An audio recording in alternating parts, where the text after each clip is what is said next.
Olá, olá, pessoal. Boa noite, boa quinta-feira para vocês. Que Deus os abençoe. E hoje eu tenho a honra de estar aqui, eu e vocês, com o deputado federal Felipe Barros. Ele que é reeleito pelo Paraná com 250 mil votos, pai de 3 filhos, quase 4, hiper casado e uma das melhores oposições que nós temos na Câmara dos Deputados. Deputado, é uma honra ter o senhor aqui com a gente na TVD e no canal Silvio Navarro.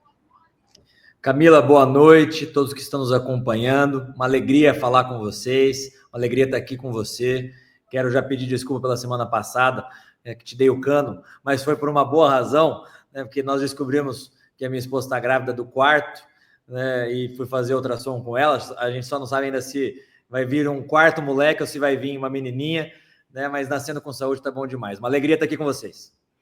Inclusive, quero deixar aqui um beijão para o pessoal do Paraná, da cidade de Vairiporã, 14,1, Pato Branco, 44,1 e Guarapuava, 19,1. Deputado, a sua falta é mais do que justificada, porque isso mostra o pai e o marido que tu és e que é o que a direita espera. Um homem presente na vida da sua mulher e dos seus filhos. Então, super justificada a sua falta e, claro, que esse novo anjinho venha cheio de saúde, independente se seja menino ou menina. Amém, amém. Você mandou um alô para as cidades aqui do Paraná, Ivaiporã, Pato Branco e Guarapuava. Quero mandar também um abraço para eles. E lá em Guarapuava, Camila, nós temos o prefeito Baitala. Nós ganhamos lá a eleição com o prefeito Baitala, derrotamos o PT. Guarapuava era uma das únicas cidades do Paraná que o PT estava com chance de ganhar e nós conseguimos ganhar a eleição junto com o nosso prefeito Baitala. Então, um abraço a essas 3 cidades. Ai, que bom que expulsaram o PT. Pessoal, excluam o PT da vida de vocês, excluam. Olha o que está acontecendo no país. Inclusive, é isso que eu e o deputado vamos conversar hoje, e eu já inicio essa conversa sobre a Ambipar. Deputado, o senhor pode explicar melhor para a gente o que é essa Ambipar, quais são as consequências, porque ainda está meio nebuloso esse assunto? Camila, esse é um dos casos que podem ser um dos maiores escândalos desse governo e dos últimos anos do nosso país. Explico para vocês. Na semana retrasada, o secretário executivo do Ministério dos Povos Indígenas assinou em Davos um protocolo, um acordo de intenções com essa empresa chamada Ambipar, para que essa empresa assuma a gestão de serviços públicos em 14% do território nacional. Essa empresa Ambipar, portanto, vai passar a agir como um Estado, fazendo serviços públicos em 1 milhão de quilômetros quadrados, em todas as áreas indígenas do nosso país. É uma área aproximadamente do tamanho da Itália, da França e da Inglaterra juntas. Uma única empresa vai fazer serviços públicos em todo esse território, 14% do território brasileiro. É uma espécie de Estado paralelo. É uma empresa privada assumindo as obrigações do Estado brasileiro e uma empresa privada muito suspeita que eu vou explicar para vocês. Então, esse acordo, protocolo de intenções, foi assinado em Davos para que essa empresa faça serviços públicos em 14% do território nacional. Mas aí entram alguns problemas. O primeiro deles, quem é a Ambipar? É uma empresa que está, inclusive, na Bolsa de Valores, mas cuja diretoria tem ligações profundas com ONGs e fundações internacionais que atuam no Brasil, atrapalhando o desenvolvimento do nosso país. Todas aquelas ONGs globalistas, fundações internacionais que injetam dinheiro em organizações não governamentais aqui do Brasil, e que a gente tem dedicado um tempo para falar sobre isso, porque é um dos assuntos mais graves, se não o assunto mais grave que nós precisamos enfrentar. Então, a Ambipar é um dos braços dessa organização globalista e que, através desse protocolo de intenções, vai passar a assumir serviços públicos em 14% do território nacional. Esse é o primeiro problema, né? Uma empresa privada que tem ligação com as fundações globalistas, estando presente em 14% do território nacional fazendo serviços públicos. Segundo ponto, esse protocolo de intenções não foi consultada nenhuma comunidade indígena. Não foi sequer dada a devida transparência a tudo isso. Porque eles assinaram um protocolo de intenções há 2 semanas em Davos, mas certamente já estavam negociando esse protocolo de intenções há alguns meses. Né? Não é crível nós acharmos que eles simplesmente se conheceram em Davos e resolveram assinar um protocolo de intenções. Não, né? Eles já estavam em negociações, culminando então na assinatura desse protocolo de intenções lá em Davos nas últimas semanas. Então não foi feito esse diálogo com as comunidades indígenas, não foi dada devida transparência a esse processo todo. Né? Então, quando eu tomei conhecimento dessa situação, imediatamente eu fiz o quê? Protocolei no Ministério dos Povos Indígenas, dos Povos Originários, um requerimento de informação solicitando a cópia integral desse protocolo que foi assinado lá em Davos. Acionei também o Tribunal de Contas da União, a Polícia Federal, a própria FUNAI, a Comissão de Valores Imobiliários, a CVM, porque aí entra um terceiro problema. Nós, se pegarmos a evolução da valorização das ações da Ambipar na Bolsa de Valores, ela se manteve em boa parcela do tempo, mais ou menos acompanhando o mercado. Mas nós tivemos alguns picos de supervalorização das suas ações. Então, 30 dias antes dessa assinatura desse protocolo lá em Davos, houve uma valorização de quase 400% das ações dessa empresa na Bolsa de Valores, o que me leva a crer que nós tivemos informações privilegiadas sendo divulgadas para alguns acionistas para que eles comprassem ações a preço de banana e depois vendessem essas ações quando as ações estavam supervalorizadas. E foi isso que aconteceu com a Trust, que é uma das acionistas da empresa Ambipar, que lá atrás, quando as ações valiam pouco, compraram uma grande quantidade de ações da empresa Ambipar e agora, em janeiro, final do mês de janeiro, anunciaram que estavam vendendo as ações que haviam comprado lá atrás. Então, nós acionamos o COAF e também a CVM para investigar essas movimentações atípicas relacionadas às ações da Ambipar. O fato é grave. Há indícios de fraude, há indícios de que a nossa soberania nacional será sim afetada, porque é uma empresa privada ocupando 14% do território nacional, né, sem qualquer tipo de transparência, sem qualquer tipo de diálogo, e são áreas riquíssimas em biodiversidade, em minérios, né, que qualquer um de nós, se nós quisermos entrar em uma dessas áreas de território indígena, nós precisamos de autorização da FUNAI, de autorização do Papa, de autorização de qualquer outra autoridade, né, e estará lá uma empresa prestando serviço no Brasil inteiro, em 1 milhão de quilômetros quadrados, sem qualquer tipo de fiscalização. Né? Então, mexer a coisa errada, esse estado paralelo que está sendo criado com uma empresa privada, com ligações com essas fundações globalistas, assumindo a função do Estado em 14% do território nacional, é um escândalo por si só, mesmo que não haja indícios, mesmo que não haja comprovadamente escândalo financeiro propriamente dito, o que eu não acho que aconteça. Eu acho que, de fato, há indícios de que tem gente recebendo dinheiro, tá? Porque essa movimentação atípica nas ações dela na Bolsa de Valores me leva a acreditar nisso. Mas mesmo que não houvesse esses indícios, já seria um escândalo por si só, porque nós estamos falando de soberania nacional, estamos falando de 1 milhão de quilômetros quadrados, 14% do território nacional. Então, eu estou investigando esse caso, nós vamos até as últimas consequências para impedir que essa empresa privada, que é um braço globalista, atue em 14% do território nacional. Deputado, o senhor pode, por favor, repetir qual que é o tamanho da área? É França, Inglaterra e Itália somadas, 1 milhão de quilômetros quadrados. Todos os territórios indígenas do Brasil. Mas a gente tem tanto índio assim? Eu não sei se a gente tem tanto índio, eu sei que a gente tem tanto território indígena. Né? Se tem tanto índio para ocupar esses territórios indígenas, são outros 500, mas a gente tem tudo isso de território indígena. Isso é bem rentável, inclusive para a FUNAI, não é? Ficar separando essas áreas? Veja, por si só, isso já é um escândalo, porque nós temos muito território indígena, 14% do território nacional. Então, assim, primeiro ponto, o governo federal deveria ter feito um diálogo com as comunidades indígenas em cada uma dessas áreas. Né? Não houve esse diálogo. Né? Segundo ponto, de que forma que essa empresa Ambipar será remunerada pela gestão de serviços públicos nesses 14% do território nacional? Então, o governo federal vai pagar para essa empresa fazer essa gestão de serviços públicos nesse território? Ou então a Ambipar vai poder fazer uso da biodiversidade que tem em cada uma dessas áreas de território indígena? Né? É gravíssimo. Né? Vai poder explorar mineral? Vai poder fazer uso turístico de cada uma dessas áreas? Nós não sabemos, porque o Ministério dos Povos Originários se limitou a dizer que aquilo que nós estávamos divulgando era fake news, mas não disponibilizou até agora a íntegra do termo de cooperação firmado lá em Davos entre o governo federal e a empresa Ambipar. Então, nós queremos saber de que forma que essa empresa vai ser remunerada, o que ela vai poder fazer em cada uma dessas áreas de território indígena do nosso país. Nós já sabemos que essas áreas são riquíssimas em biodiversidade, em minerais, né? Então, tá tudo muito estranho, viu, Camila?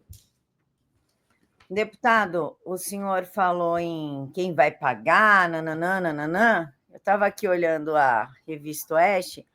Olha essa matéria aqui que eu peguei. A cara do governo Lula, né? A cara. Jornal revela fraude em programa de marmitas do governo Lula, organizado por ONGs ligadas à petista. Saiu no horário da manhã na Revista Oeste, acabei de achar, saiu às 8h27.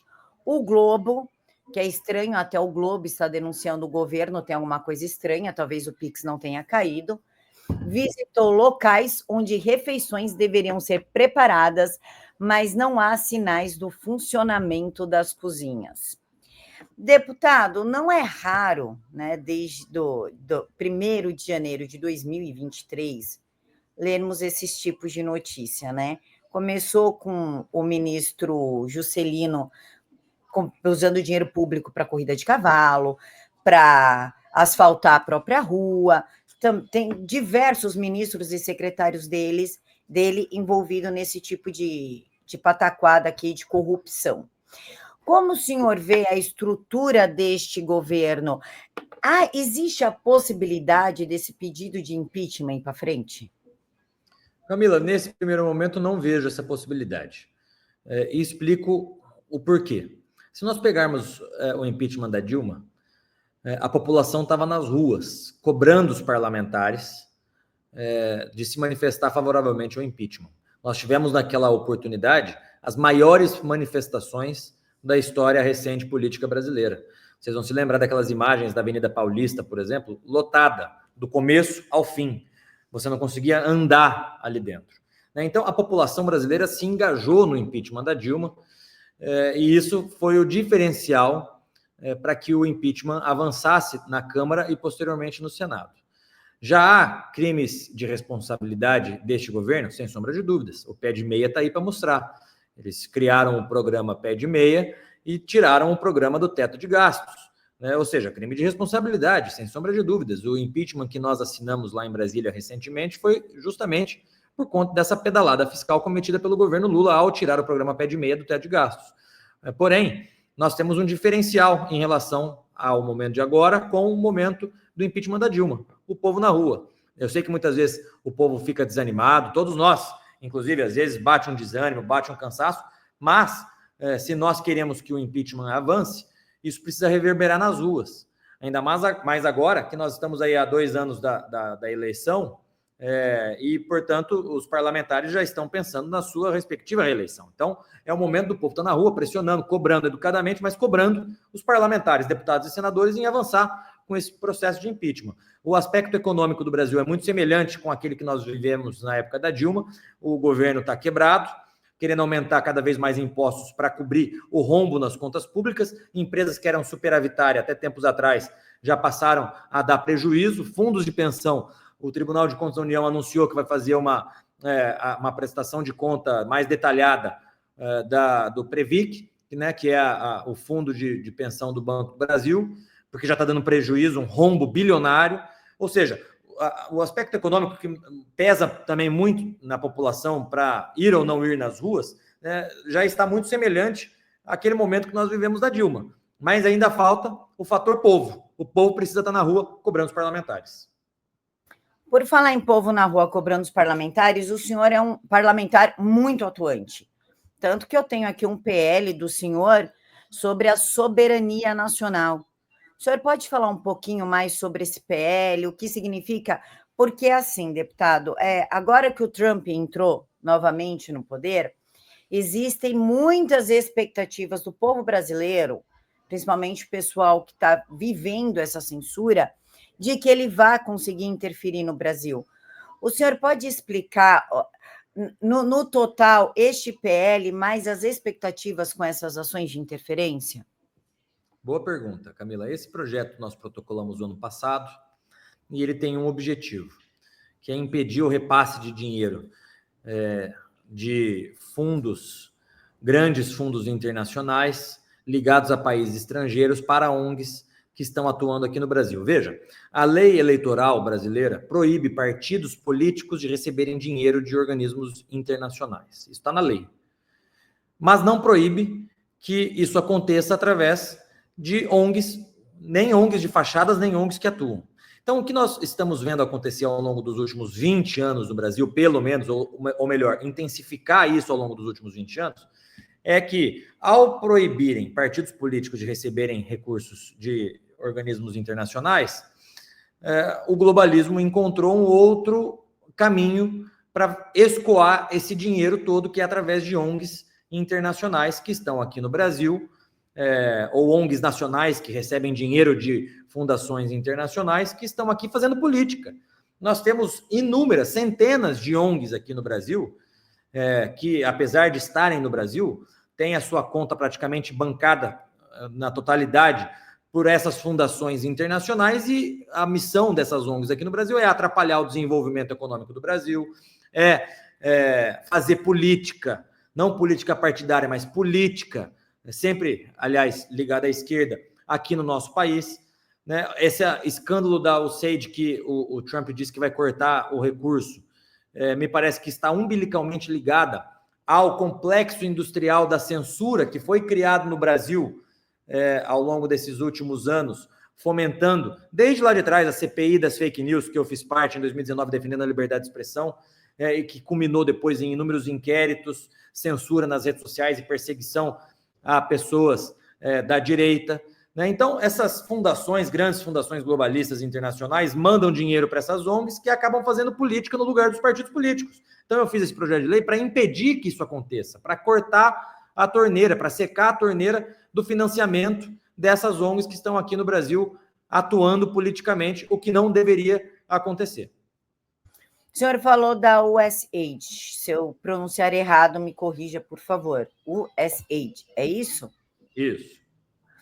O senhor pode se aprofundar mais? Porque também é um tema que está sendo falado muito, assim, eles interferiram nas eleições de 2022 no Brasil.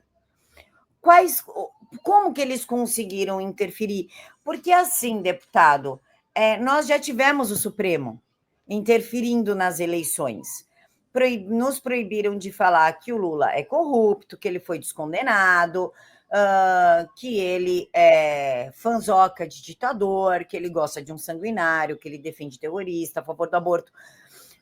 Isso foi proibido como fake news, o que é um absurdo, porque não existe uma mentira pior do que a verdade. Não tem como inventar nada do que o Lula já seja, impossível. Enquanto isso, a esquerda podia bater no presidente Bolsonaro à vontade, que era a liberdade de expressão. Entra Janones, que se orgulha das mentiras que ele falou, inclusive até escreveu um livro, Janonismo Cultural, a respeito do presidente, que também influenciou nas eleições. Como um sistema americano, uma empresa americana, conseguiu interferir em 2022 a ponto de influenciar nos resultados, sendo que nós já tínhamos o Supremo e o Janones na história? É uma boa pergunta que só o tempo vai nos mostrar exatamente como era o modus operandi da USAID, não só no Brasil, como em outros lugares do mundo. Mas se nós pegarmos aquilo que é feito, aquilo que foi feito com outras fundações internacionais, aplicando dinheiro aqui no Brasil, nós podemos ter mais ou menos uma ideia daquilo que se fazia. Né? Eles aplicavam dinheiro em ONGs aqui no Brasil, justamente gerando o ambiente, ou fomentando o ambiente da censura. Né? Então, vocês vão se lembrar de inúmeros relatórios feitos por inúmeras ONGs que falavam de milícias digitais que nunca existiram, que falavam que as redes sociais são antidemocráticas e que, portanto, nós precisávamos censurar esse e aquele outro.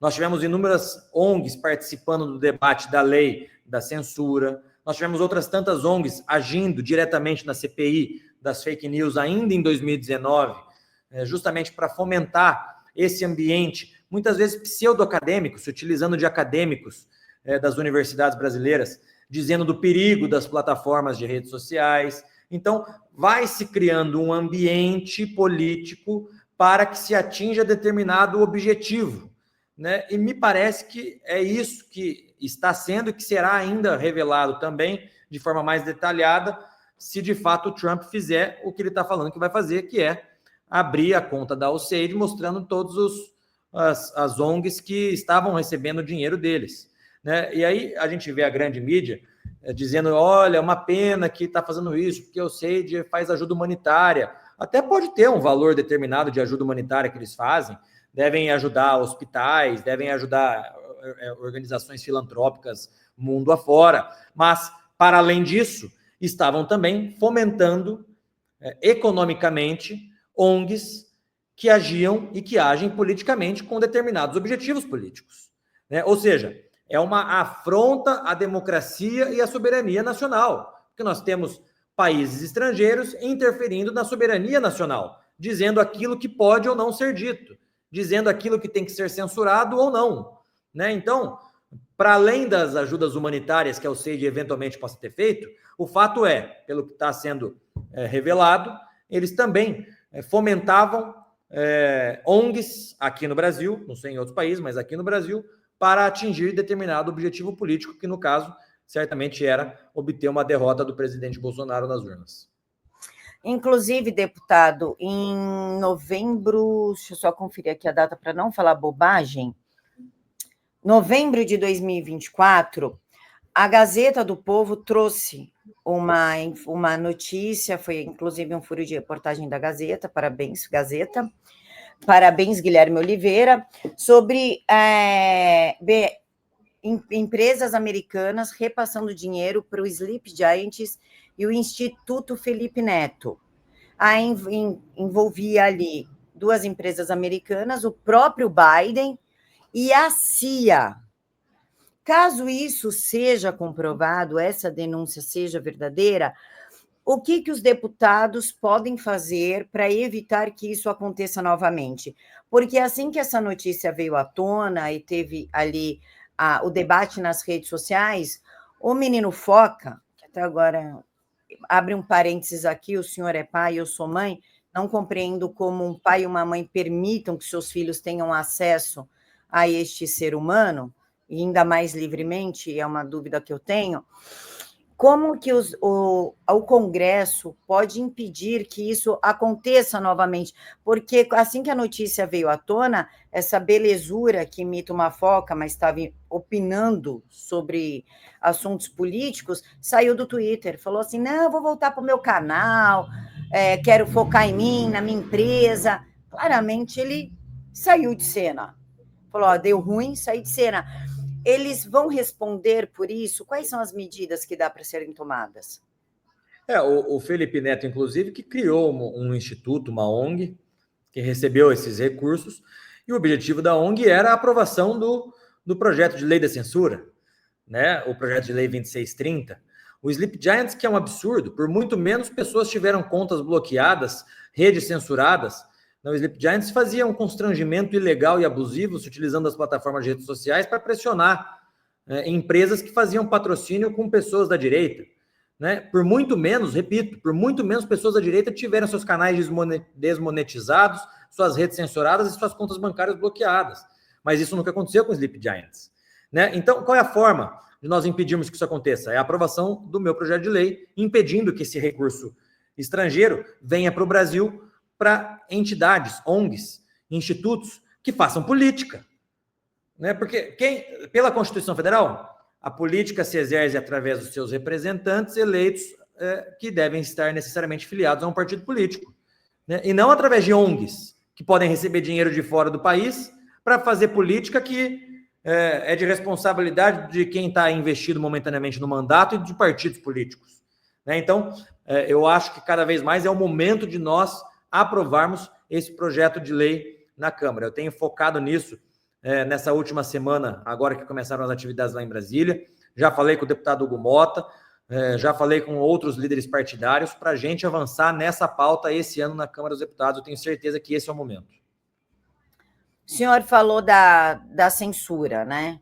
Inclusive, o dinheiro americano dessa reportagem da Gazeta desembocou justamente nos projetos do TSE que foram idealizados por volta de 2020 e 2021, onde englobava o Verifico UOL, o Estadão não sei o que lá, o não sei o que lá da Folha, todas essas equipes de checagem que nunca checaram nada, inclusive perderam diversos processos para Oeste, porque checaram errado, né? Que a gente começa por aí. Deputado, eu fui uma das pessoas que sofreu busca e apreensão, que teve os canais sequestrados, desmonetizados, e as redes sociais também. Então, em vários inquéritos, e eu nem sei por quê. A Carmen Lúcia, na segunda-feira, a gente está na quinta, segunda ou terça-feira, ela deu uma declaração que o TSE, agora nas eleições de 2026, vai pegar muito mais pesado nas redes sociais contra a tal da fake news e da desinformação, que nós não sabemos o que é fake news, o que é desinformação. Não existe um parâmetro do que pode, que não. O que é discurso de ódio, afinal? Ninguém sabe, porque não está determinado em lei, não tem nada que nos guie. Como o senhor vê essa declaração da Carmen Lúcia, que o TSE vai pegar muito mais pesado nas redes sociais agora em 2026, mesclando, nichando com uma declaração do Lula o ano passado, falando que se a extrema-direita tentar concorrer, ele não vai permitir que a direita volte ao poder, com a declaração de Leonardo Boff, em dezembro de 2022, onde ele falou que o Lula só tem um tempo fixo para implementar a revolução, porque senão não daria mais tempo. Estão casadas essas coisas? Você fez uma pergunta retórica falando o que é discurso de ódio e o que é desinformação. Discurso de ódio, para mim, é o ex-presidente, salvo engano, de alguma dessas confederações sindicais, naquele momento em que a Dilma estava para ser impeachmentada, dentro do Palácio do Planalto, dizer que pegaria em armas para defender Dilma Rousseff. Isso, para mim, é discurso de ódio. Né? Discurso de ódio é o que o MST faz, fomentando, inclusive, crianças a invadir propriedade privada.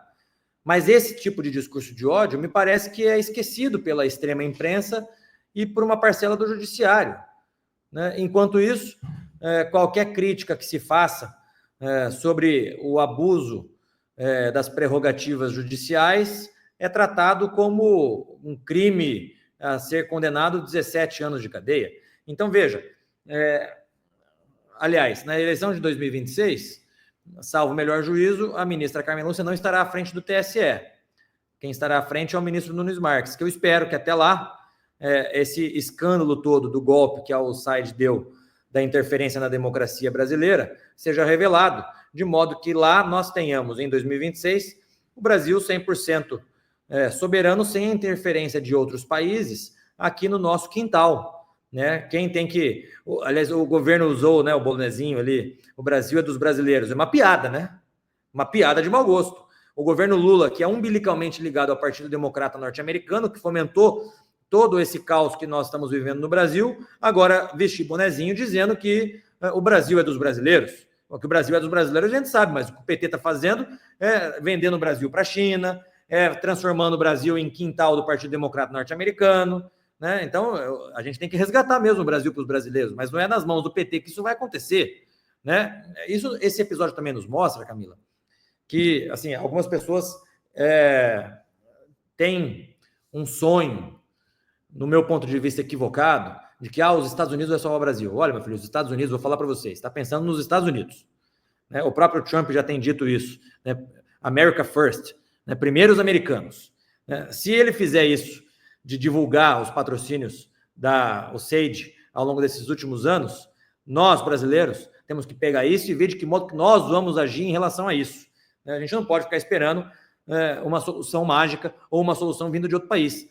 Porque o mesmo Estados Unidos que fomentou a censura no Brasil ao longo desses últimos anos através da USAID, agora está dizendo que vai abrir essa caixa preta, essa caixa de Pandora que é a USAID. Então, a gente tem que identificar esse momento e usar isso em benefício dos brasileiros, né? E não fomentar esperanças falsas de que vai vir uma solução mágica para o Brasil. Perfeito. Deputado, o senhor falou em golpe, né? Então, Vamos à história do golpe da bolinha de gude e do algodão doce. Quem está por dentro do assunto, né? Quem está acompanhando, que não é toda a população brasileira, porque tem muita coisa que fica um pouco mais restrito nas redes sociais, é a história da anistia. Quem acompanha de fato, que está nas ruas, a gente pergunta o que tu acha da anistia, é favorável, mas a gente não está vendo, e aqui eu não culpo os deputados, eu culpo os senadores, essa proposta de anistia andar. Tem pessoas que no nada fizeram e estão ali sendo condenadas a 17 anos. Como a Câmara dos Deputados, dentro das suas prerrogativas, pode agir? Vocês estão tentando aprovar essa anistia? Como que é o caminho? Explica para a gente. Olha, o ano passado, vocês vão se lembrar que eu fui líder da oposição. Meu mandato acabou agora, na semana passada, e eu passei o bastão para o deputado Zucco. Mas logo que eu assumi a liderança da oposição, no início do ano passado, o presidente Bolsonaro me fez um pedido. Felipe, utilize a liderança da oposição para convencer parlamentares a avançar com a pauta da anistia. Por quê? Nós precisamos lembrar que nós estamos num parlamento que para aprovarmos a anistia, nós precisamos de maioria. Nós hoje temos uma bancada de 130, 140 deputados de direita que votam sempre com a oposição. Mas nós precisamos de pelo menos mais 130 para que a gente tenha a votação necessária para colocar o projeto de lei da anistia no plenário e votarmos sem risco do projeto ser rejeitado. Porque se o projeto for rejeitado, a gente só pode reapresentar ele no próximo mandato, daqui 3 anos, na próxima legislatura. Então, nós não podemos correr o risco de simplesmente fazer alguma medida meramente eleitoral, jogar ele para o plenário, se a gente não tem a garantia dos votos necessários para aprovar. Então, a gente está tendo muita responsabilidade. Por mim, a gente já tinha aprovado isso logo no início dessa legislatura, mas nós temos que ter responsabilidade de levar para o plenário no momento certo, garantindo os votos necessários para que essa pauta não seja rejeitada. Então, diante do pedido que o presidente Bolsonaro me fez há 1 ano atrás, o meu papel na liderança da oposição foi um papel praticamente 80% do meu tempo de bastidor.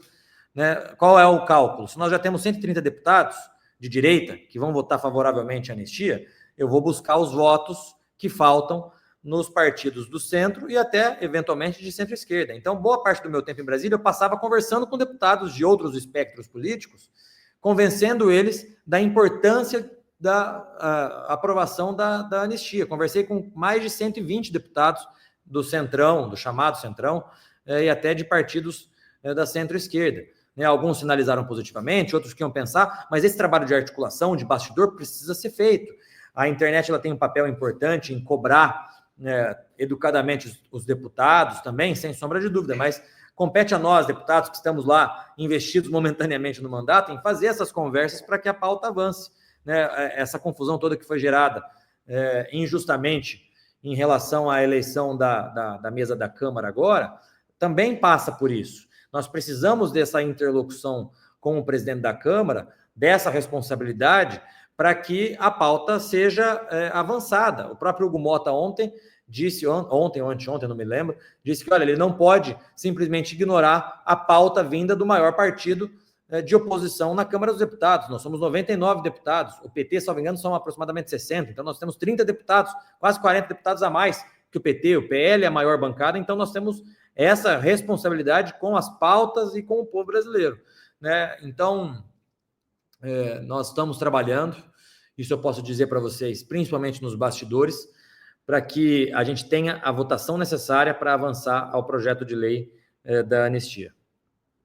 Deputado, o senhor como sulista, como mora no Paraná, nasceu no Paraná, criado no Paraná, é um sulista de corpo, alma e coração. O Rio Grande do Sul passou por enchentes. Eu morava em Canoas e onde eu morava, em frente à Ubra, que recebeu o pessoal que ficou desabrigado, quase encheu também. Eu morava ali na Rua dos Universitários. Acabou o estado do Rio Grande do Sul. Pessoas morreram. Pessoas estão desabrigadas até hoje. E no fatídico dia que começou as enchentes, a primeira-dama, que não é dama, é apenas primeira mulher de cadeiro no poder, saiu dançando de um avião na Índia. Ele pouco se importou, prometeu dinheiro para o Rio Grande do Sul e não entregou.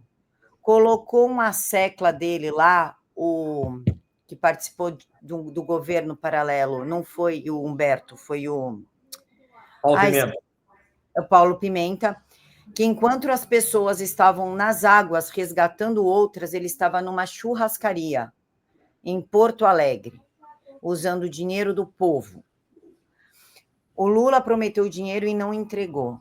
E recentemente disse que o Brasil só não está em superávit por conta das enchentes do Sul, que falsamente ele alega que deu dinheiro para a reconstrução do Estado.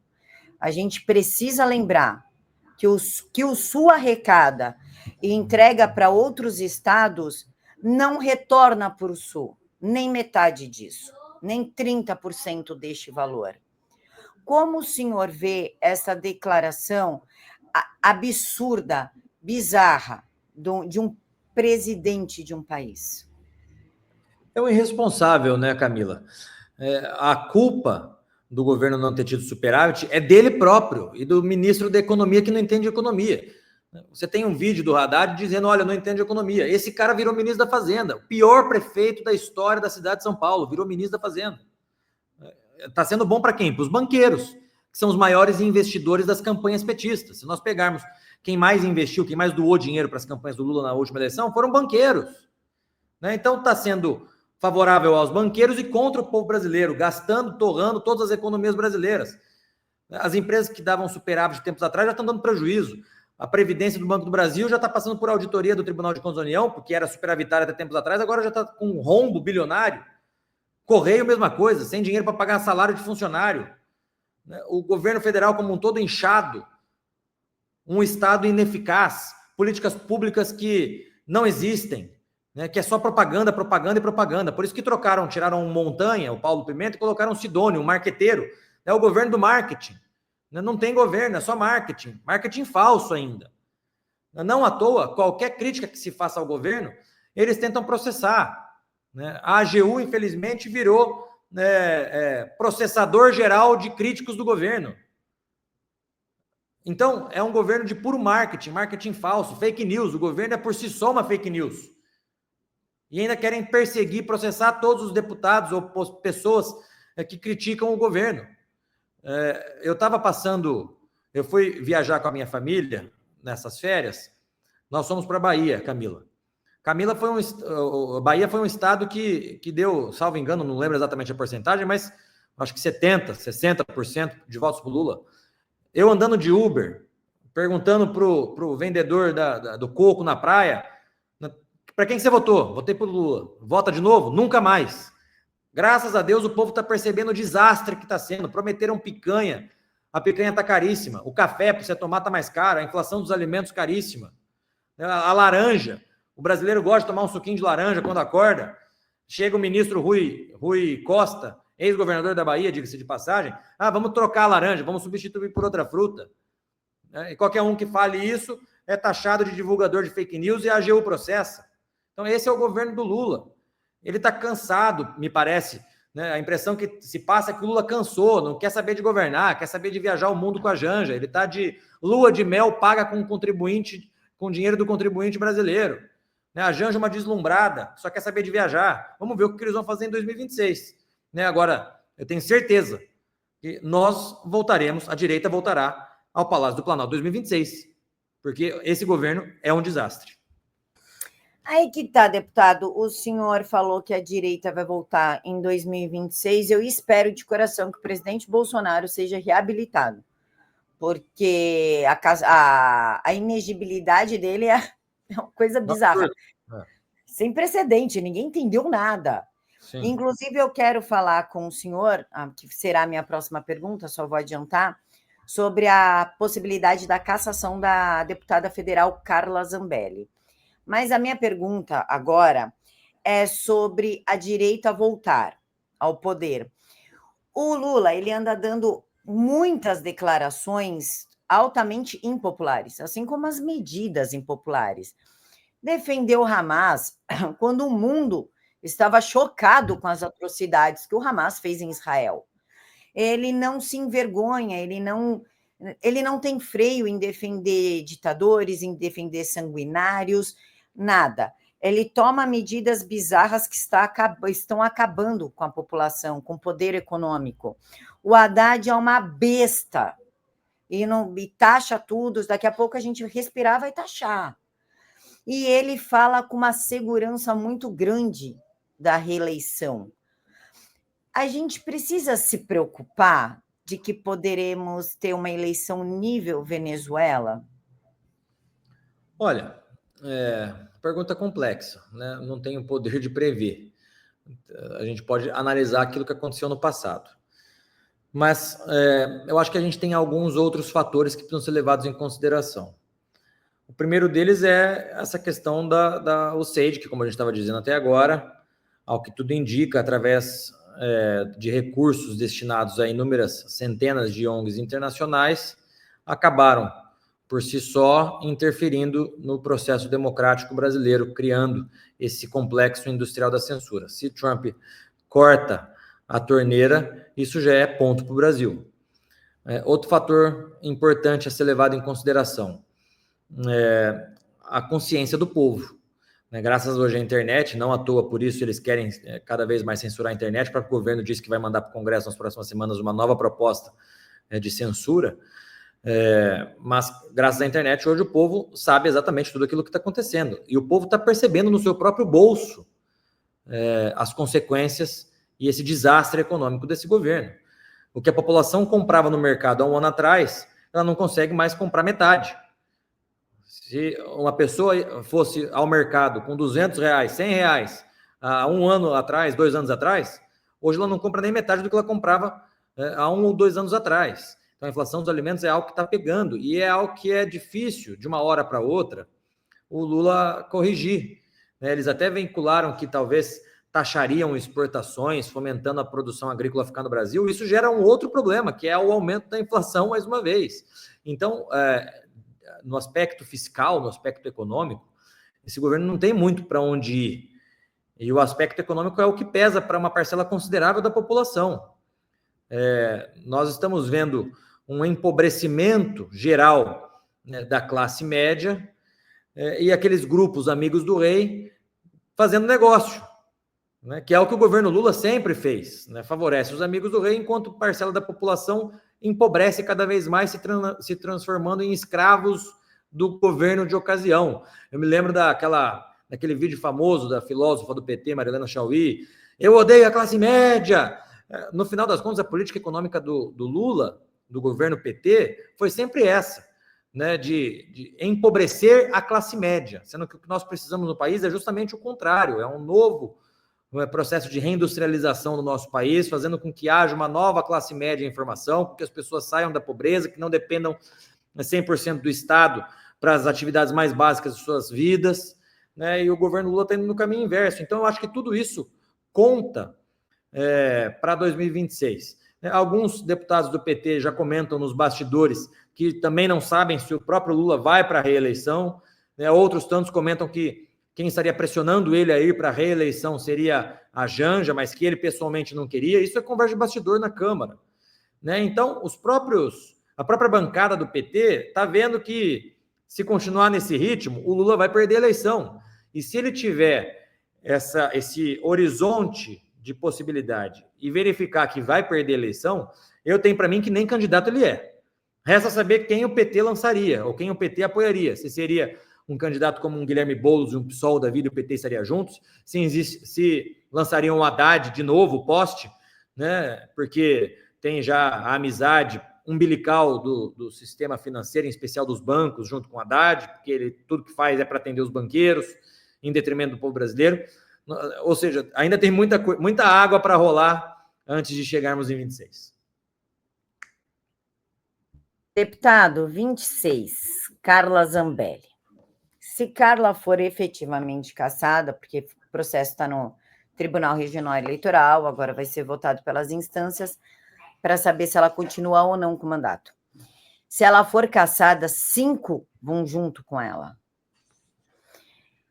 Não é meio estranho num momento que o governo está tentando conquistar o centrão e a oposição para aprovar mais pautas que vão contra a vontade popular, uma deputada que teve quase 1 milhão de votos e que trouxe 5 junto com ela, sofrer essa possibilidade de cassação e posterior inegibilidade? Com certeza. Isso é consequência, Camila, do agigantamento das prerrogativas do Poder Judiciário Eleitoral acumulada ao longo dos últimos anos no nosso país.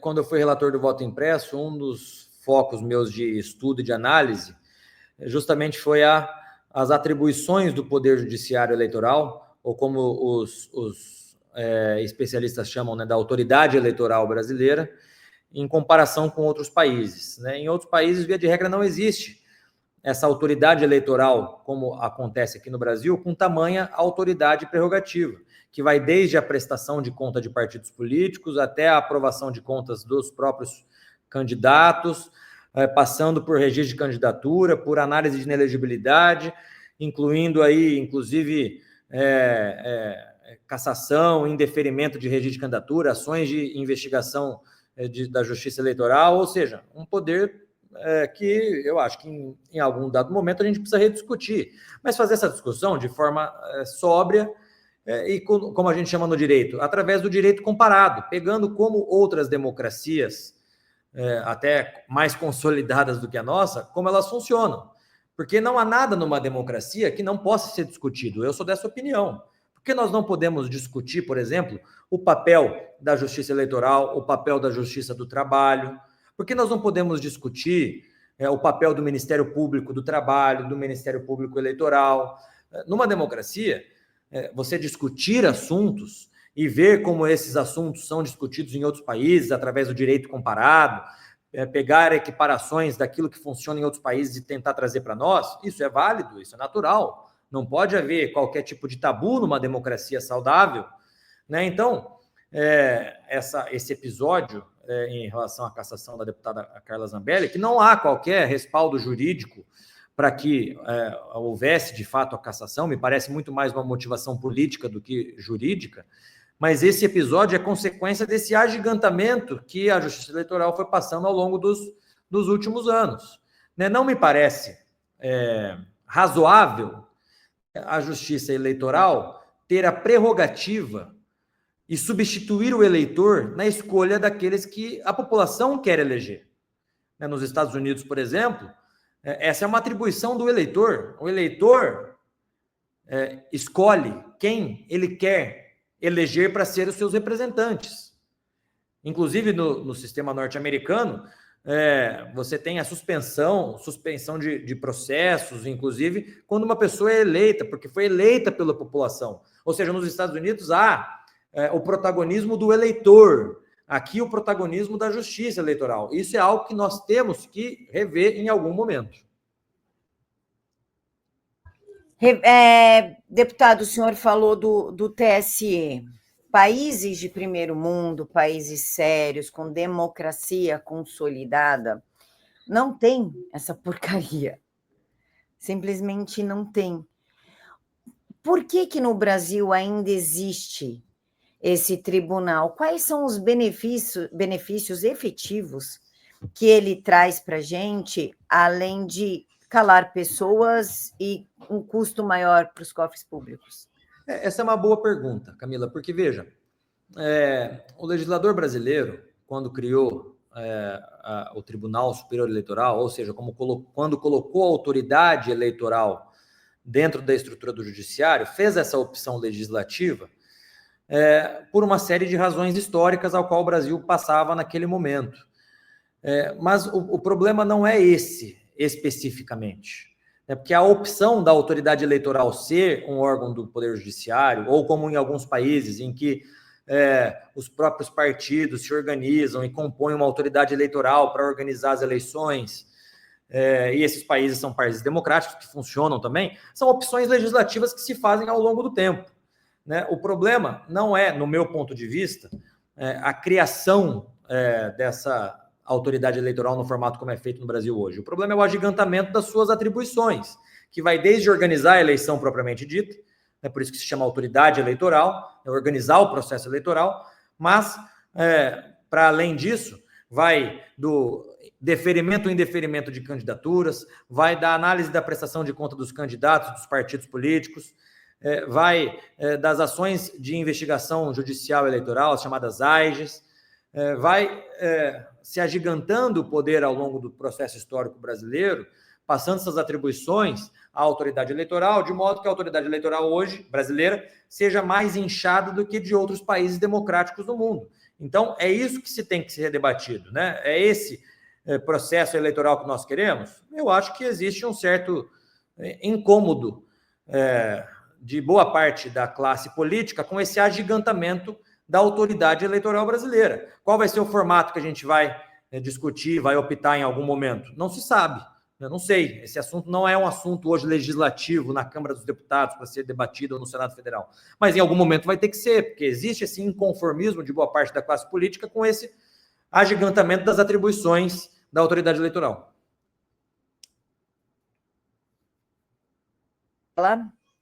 Eu vou falar algumas palavras e o senhor me diz o que vem à sua cabeça.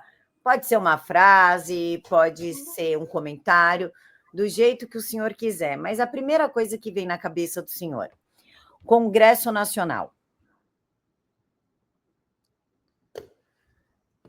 Se o Legislativo for forte, cumprindo com as suas missões constitucionais, há equilíbrio entre os poderes.